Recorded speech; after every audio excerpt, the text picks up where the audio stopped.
Hey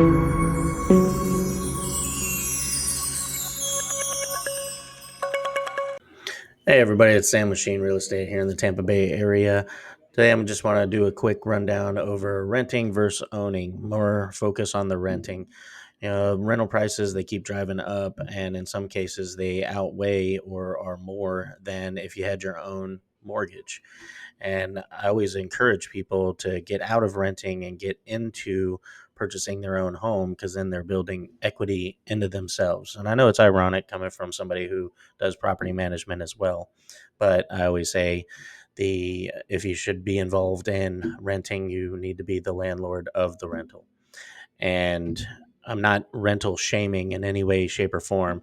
I know that there's certain circumstances that happen in everybody's life where you may have to rent, but your goal should still be some type of property ownership so you can build that equity into yourself and not into somebody else. And the examples that I always give is if you have a credit card, there's a small percentage on that credit card. Sometimes it's low percentage, sometimes it's 19%, but it's a small percentage that goes to the bank that is off of that purchase that you made. If you bought a car and you have a lender for the car, there's still a percentage, 6%, 7%.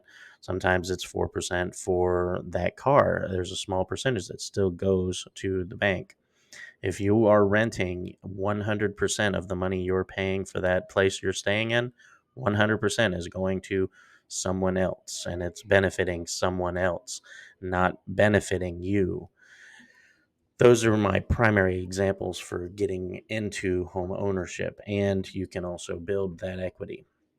Also, the if you're in a job field that moves around often, that's the situation that I was in. And what I did when I was active duty in the military, every location that I moved, I ended up buying a house. And I turned around and I would sell the house every time I moved again. So I had roughly 8 houses that we purchased and sold.